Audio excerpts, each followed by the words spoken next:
Hi, I'm Bran, and I love Holidazed, the Christmas show from Hallmark Channel. Sorry, got away from me. I'm Dan, and I despise Christmas shows from Hallmark Channel. I'm Alonso, and Andrew On's remake of The Wedding Banquet opens April 18th, and this is the Deck the Hallmark podcast. Deck the Hallmark, it's his podcast. Brandon and friends host this podcast. We hope you like this jolly podcast. Hi, everyone. Welcome to another episode of Deck the Hallmark. Yeah, Alonso, is Andrew on the guy that did the Driveways movie that we he is. We had Great him on movie. a film and a movie. Yes, Great movie.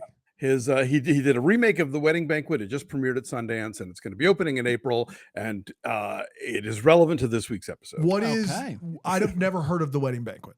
Oh, okay. Well, it was Ong Lee's breakthrough movie here. Ooh, okay. Gotcha. And it's about a guy living in New York who gets into a green card marriage to help a friend of his out, and he's gay. But when his parents in Taiwan find out that he's getting married, they come to New York and they insist on throwing this big elaborate wedding on his behalf, not realizing that he is the guy that lives with him is actually his partner.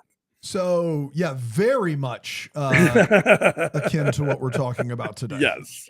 I hear you. Are you Bowen excited? Yang. Wow, Bowen Yang, Lily Gladstone. Yeah, Kelly no, I'm Marie pumped. Tran. Let's go. Yeah. Terrific cast, and this is Andrew's fourth feature, and I think they've all been, the first three, Spa Night, Driveways, which we talked about with him, and Fire Island were all terrific. So can't wait. Well, there you go. Love there it. you go.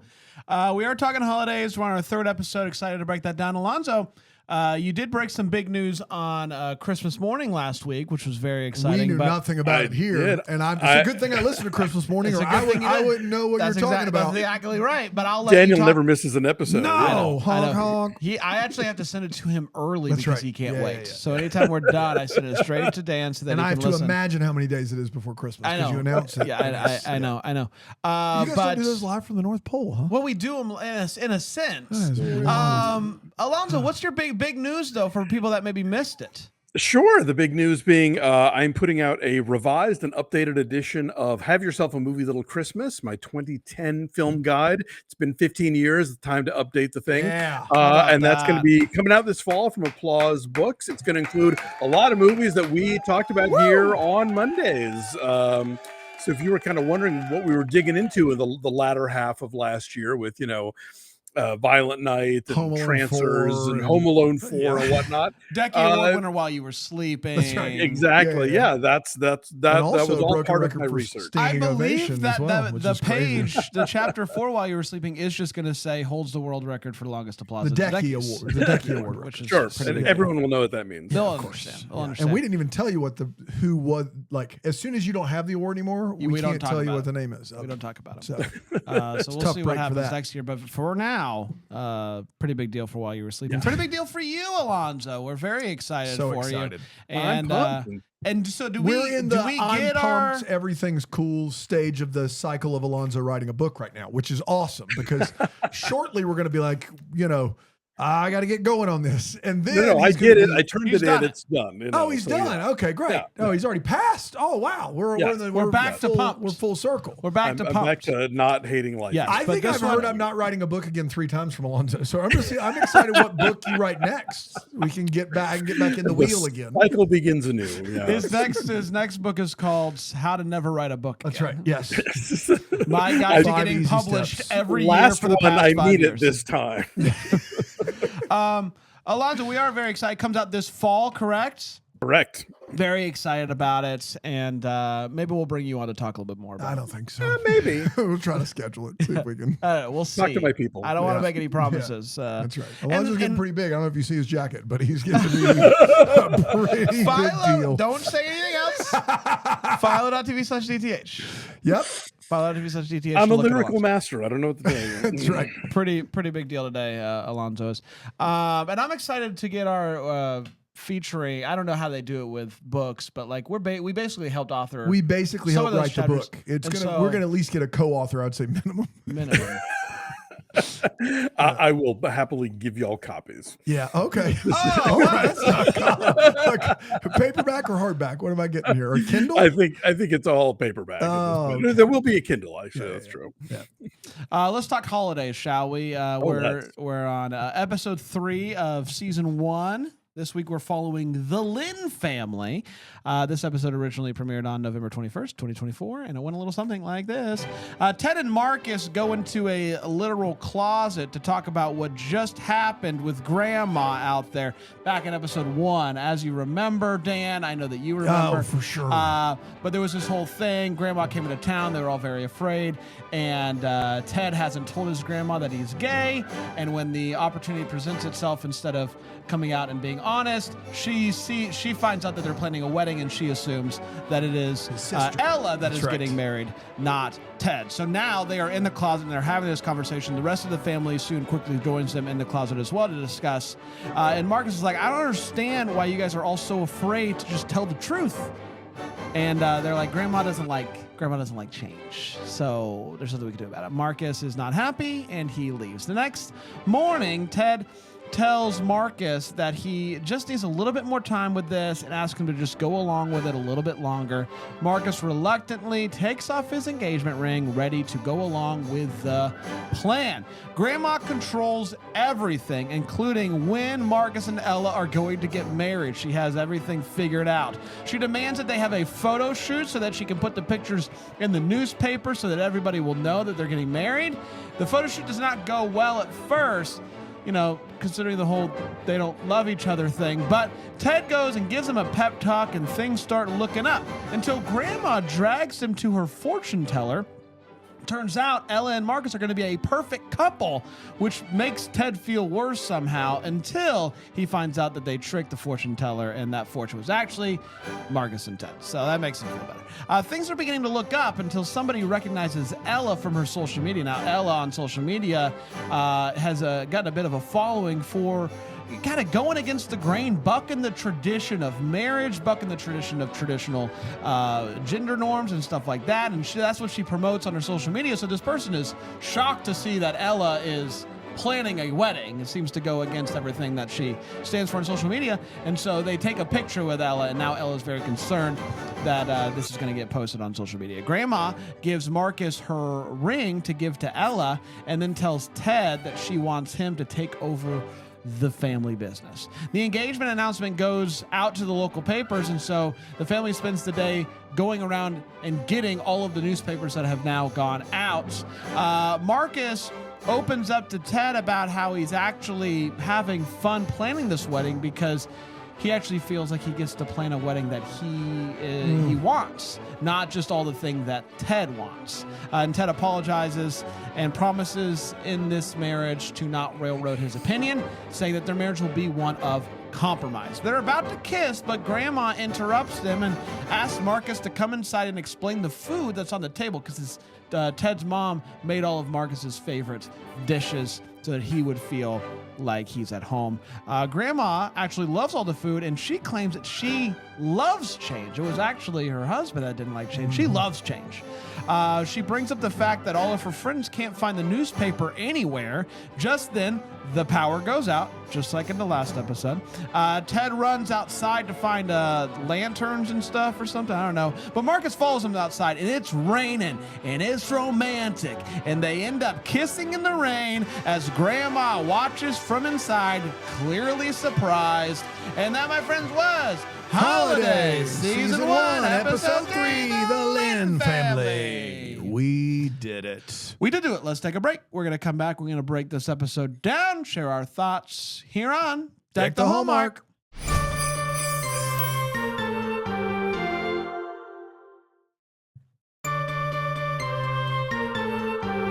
I feel like Monday we're always really on it, and then as the week goes on, we lose that a little bit. You think so?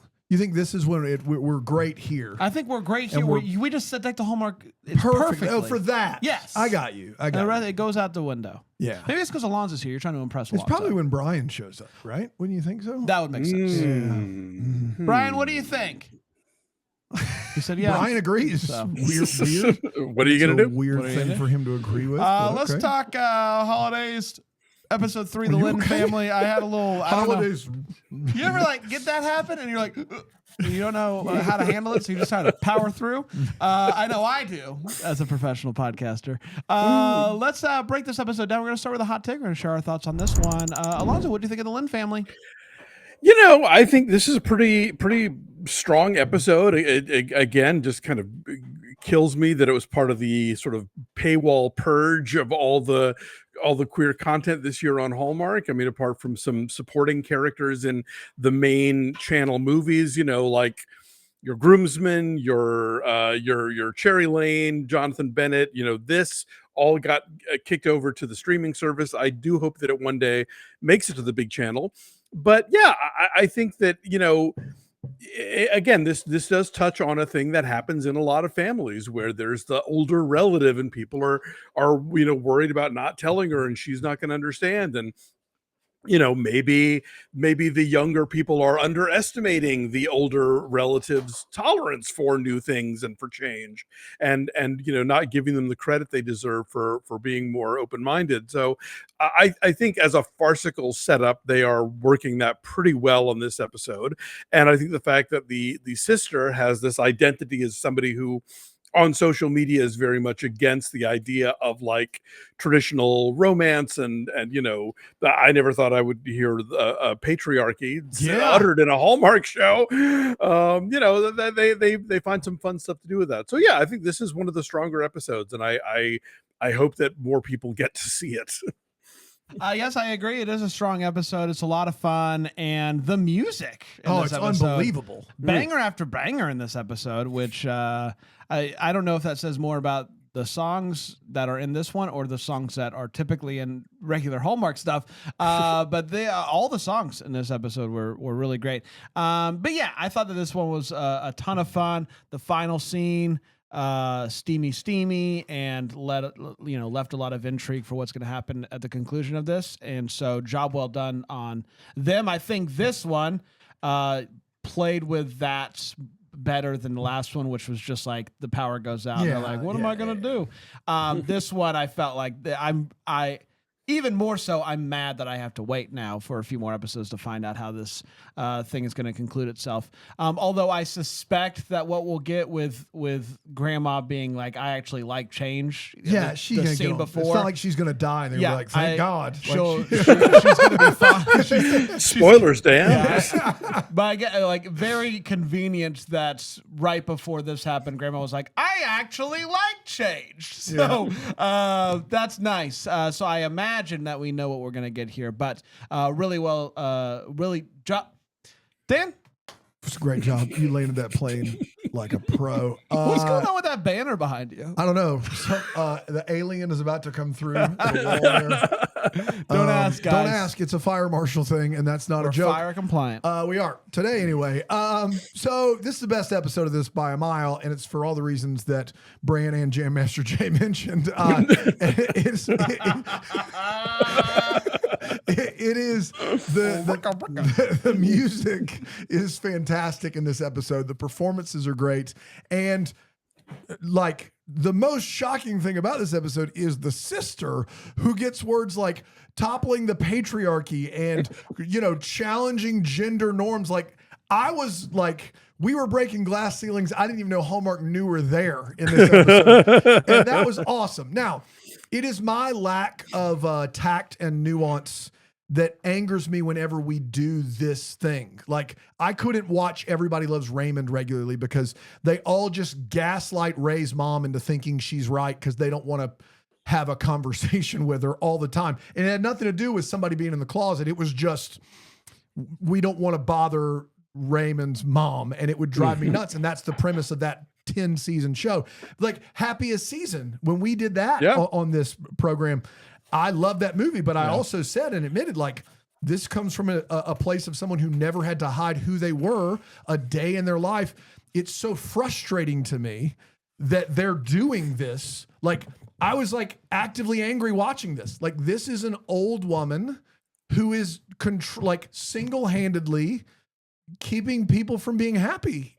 And the way it's handled is just bonkers to me. But they go above and beyond to explain that it's the wishes of this character and it's the blah, blah, blah. And I don't disagree with it, but like everything in me is like, tell this person to get over it or F off. That was hard for me. And then my only actual critique that wasn't about me and what I need to work on is that it gets to the point with this grandma where we go from sublime to ridiculous and her not knowing. Like it gets to the point where I think she's in on it.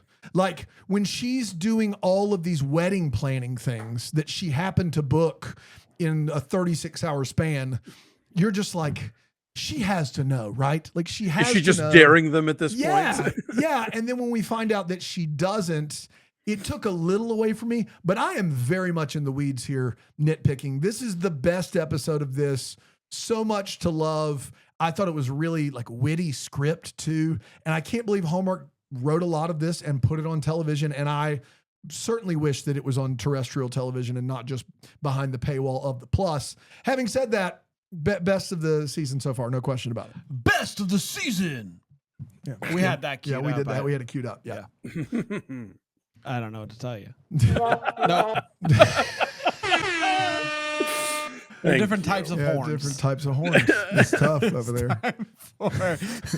It's time for all the feels we were talking about. 76 trombones. What gave us feels. When Alonso started podcasting, he's like, one day somebody's going to refer to me as Jam Master Jay. I just Hashtag goals. Yeah, my feels this episode were, I mean, like they're a great couple, these guys, you know. Yeah. I like the way they communicate with each other, the way they kind of talk through stuff. You know, as much as I would have really, really loved it, had that whole opening sequence taken place in a closet with nobody calling attention to it.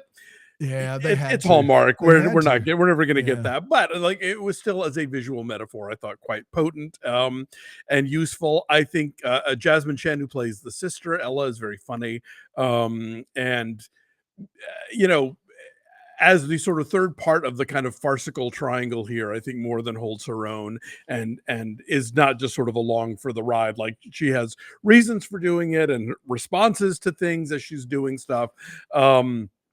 So yeah, and I think the Lucille Sung, who plays the grandmother, is, you know, comically formidable, and so yeah, so the everybody's hitting their marks here. You said comically formidable while you were watching this. I pointed to the screen and I say, you know what that is?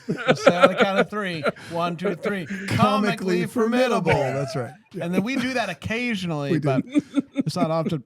That happened again that we sync up. It's unbelievable. Yeah. I was gonna bring up the character of Ella because she might be the funniest side character that Hallmark's had in a long time, aside from the finish line with our boy Benedict, who is on a different level of funny. But she's just every scene. When she brings to comedy, it's a scene stealer. So she's great. She's really, really good, and made me laugh multiple times. Dano? Yeah, I will echo both of these gentlemen, but I will narrow it down to a very specific line in its reading. I don't want to spend Christmas in an Asian reboot of The Birdcage any more than you do. I can't believe that was on Hallmark. Like, I can't believe she walked in with all the confidence in the world and said that line.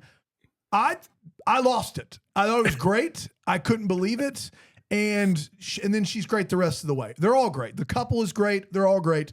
But that line especially made me really, really laugh. Because, I mean, what a callback. What a deep cut for them her to realize it and then say it. I mean, never in real life, but like, since we're watching a TV show, you may as well hit all those marks perfectly. And then she did. That's right. Yeah. Let's take a quick break. We'll come back and we'll get to the way what and the holiday. Holidazed. You're just never going to get it. We're going to finish it. You're going to finally get it. That's right. There you go. Nailed it. That was the correct horn. Thank you. Honk, honk.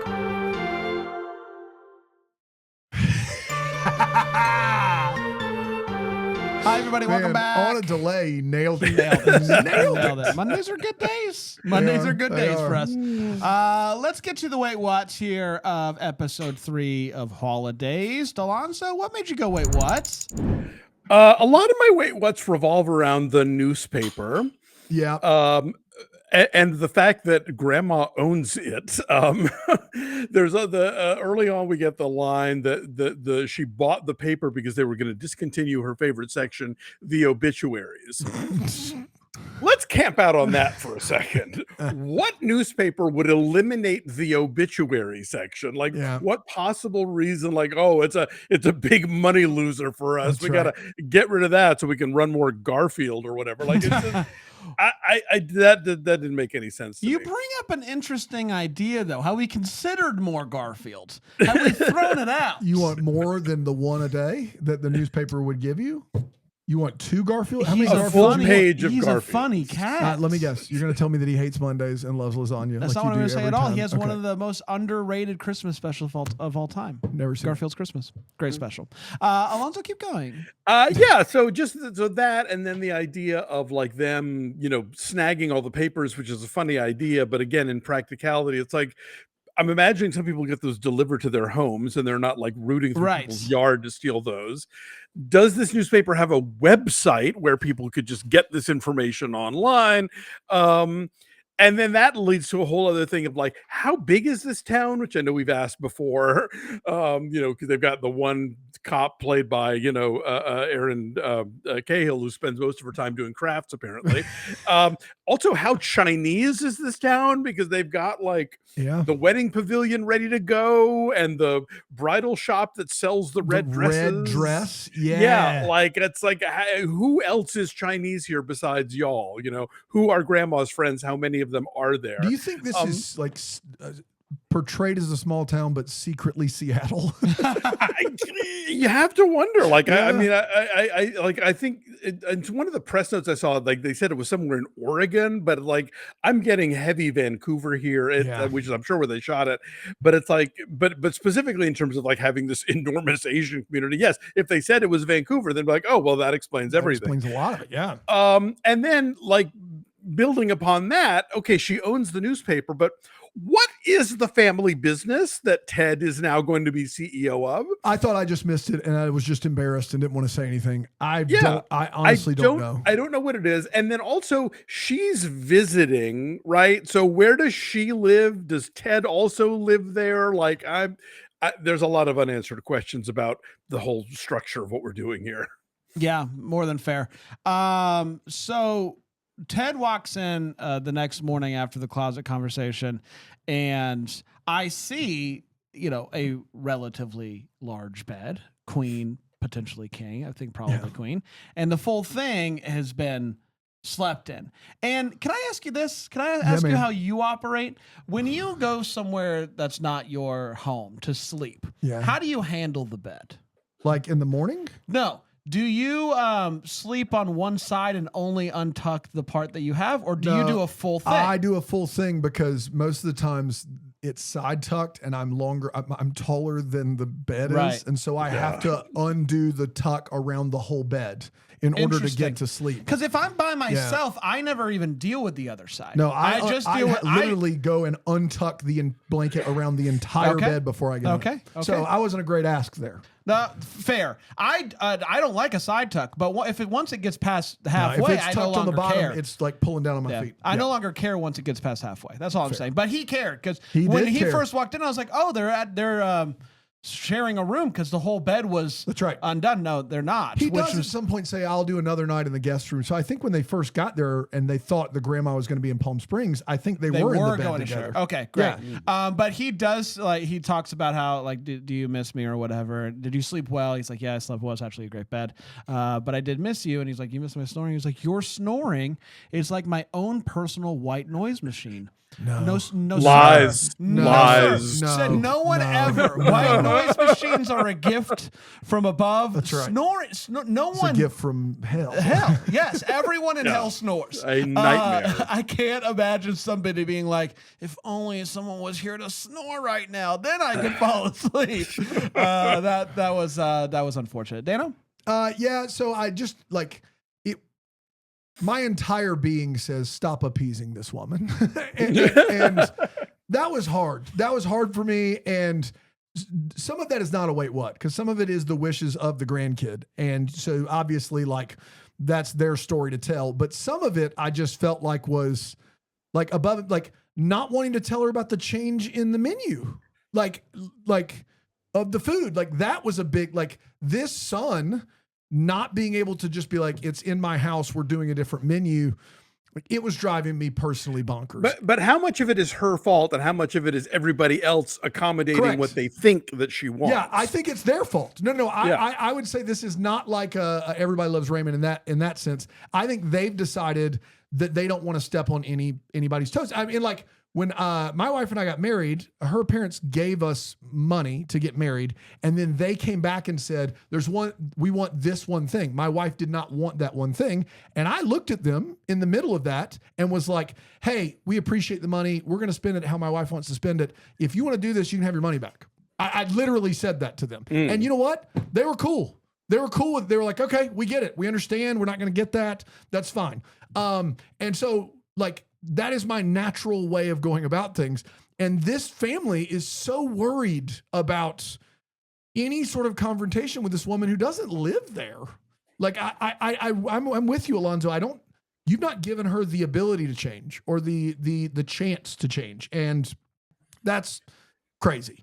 But then we have no story. That's right. We don't have any story. I also don't know why dude is getting so upset by some of this wedding planning stuff. Like he is actively angry about this green tux, and the green tux is funny, but like it's fake, bro. Like they're not actually getting married. Like he's so angry about this. And I'm like, I think it's supposed to be played for laughs, but he plays it like he's really mad. He has to put this jacket on. It's like, just try the jacket on. I can't believe I'm going to have to wear this tux right in now. the fake wedding. When you marry my sister. Yeah.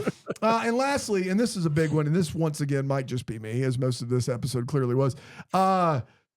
They go to great lengths to, who's the guy that's the fiance that's visiting, that's not in the family? What's his name? Marcus. They go to great lengths. They call Marcus's mom and they make all his favorites, which is a fun, like my mom, who's from India, and she grew up in the Midwest and loved Midwestern food, basically. Some spices from all around the world. Beer cheese samosas. Yeah. It's a really fun idea. Can I tell you something though? If you think a really fun idea would be to make all of my nostalgic favorites like my mom used to make and have them all on a spread and they all taste just slightly off from how they're supposed to taste, I'd rather just eat Domino's pizza. That's your hell. Like, that is my absolute, like, it is everything. Like, the reason that you have such a fond memory for those things are not because they're gourmet. It's because they taste a very specific way. They came out of one specific oven, the smells in the house, the whole thing. And it's a really nice gesture to be like, we made all of your favorites and we got the recipes, but you know, they're all going to taste slightly different. They're going to be a different brand of this, a different that. And the idea of sitting down and having to smile through that and tell everyone thank you because the thought was so great is my literal hell. I was like everything, we made all of your favorites. Now they're going to taste about 80% of what they should taste like, but we made all of your favorites. Don't do anything nice for Dan. He will throw it in your face. Yeah. That's the message. That's what we heard here. I don't know. I write a story in the book that we all wrote together. Yes, Alonso, but the mom gave the recipes to the other mom. It's still not going to taste right. It's not going to taste right. You and I both know it's not going to taste right.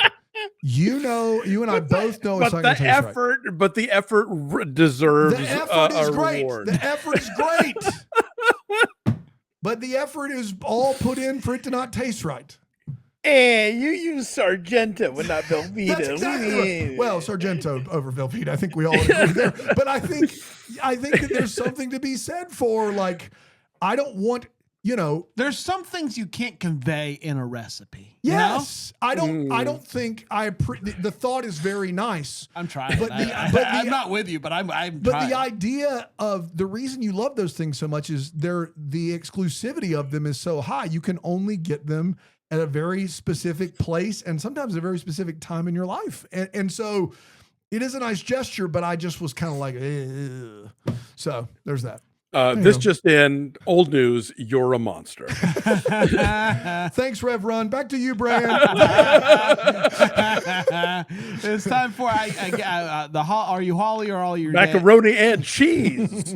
Alonso, you go for this last segment. Yeah, my holly is that the fact that this exists and that it is Yeah. being done this well, I would like to think bodes well for more of this from Hallmark. Maybe I am being crazily optimistic given that they seem to be gently stepping in it backwards on this front, but we'll see. And yeah, my dazed is that the fact that people didn't subscribe to this streaming service more is somehow going to get blamed on this show, as opposed to this show not doing well being blamed on the fact that people weren't subscribing to the subscription service. If you Have know we what I mean. is that an official take? Is that the people aren't subscribing to Hallmark Plus? Is that true? I don't know. I think they were sort of disappointed by the launch, and I think that they're trying to kind of what they've realized is that it's not so much about exclusive programming as much as people just want access to the stuff they would have gotten on the channel. Like, I think if they had launched the channel or they had launched the service and been like, by the way, all the new Hallmark Christmas movies premiere the next day on Hallmark Plus, then people would have loved that. And I think that's what a lot of people expected and didn't get. And so I think they're sort of like frantically trying to make it work in that way, because it's not like you're going to get people to sign up just for things like Holidazed or the Chicken Sisters. What they really want is to be able to see, Three Wiser Men and a Boy the day after it airs, because they don't have cable anymore. Right. Yeah, that makes sense.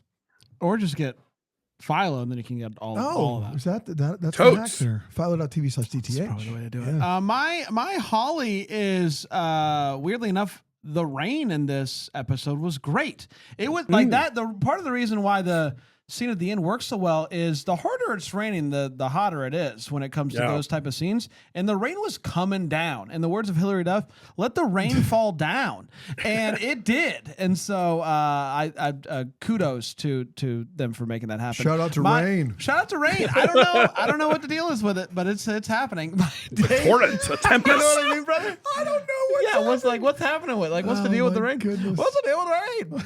How does it work? My dazed is I am now pretty much convinced that there's going to be little to no overlap in each episode with the other things, and I'm bummed that we're not going to get anybody walking by the ornament contest and being like, that ornament sucks or something like that, because there's some great opportunities for that, but I don't think we're going to get that. Or even just somebody being like, hey, does anybody know where my newspaper went? Like, things like that. I'm pretty convinced we're not going to get any of that in this show, and that's unfortunate.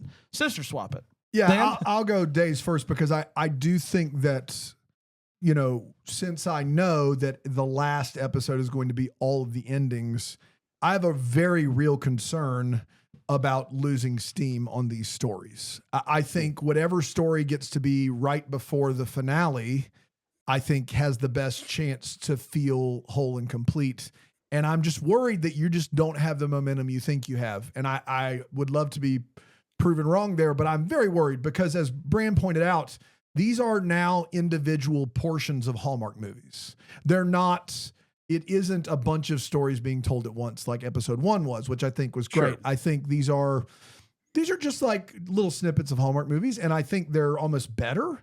Like, I didn't think the way to make Hallmark movies better was to cut the runtime further, but I think this episode proves this episode's better than most Hallmark movies. Now that it's on the table, Yeah, this episode's better than most Hallmark movies I've seen. I would say it's most being 50%. I think it's better than probably 70 or 80% of the Hallmark movies I've seen. So I'm worried that they're not going to have, and this is pure conjecture. Obviously, you've seen it, Alonso, so you can't really react, but I just don't feel like that finale is going to have near the punch that it would if we just got the ending now for all of these. Like, I don't know. And that's a legit daze. The holly for me was the music. I thought the music was phenomenal in this. Even when they use a Christmas song, it's a fun rendition of a Christmas song. There's a lot of originals in here. It really plays into the episode and it feeling new and young and fresh. Like, everything about this episode of television feels like it was made by a younger generation than what has been making Hallmark. And so the music was a huge part of that. We did it. Congratulations to us. Hey. I mean, this is what I would propose. And Alonso, you listen up here, buddy. What if next week we do this again? Yeah. Okay. I can make that work. Dan, are you in? I guess. I was just texting my people. I'm in. I'm in. I'll be back for one more week. And that's it. Come on back next week. We'll do episode 4. We'll see if we can get Dan to stay for some more. I don't know. Fingers crossed. We're going to find out. But come on back, and then come on back tomorrow for another episode of Deck the Hallmark. Until then, may we the first to wish you a Merry Christmas. Deck the Hallmark is a Bramble Jam podcast. It's produced by Aaron Shea. For more information on Deck the Hallmark, you can go to deckthehallmark.com. For more information on the Deck the Hallmark family, you can go to bramblejamplus.com. Deck the Hallmark is presented by Philo TV. For a free trial of Philo, go to philo.tv/DTH.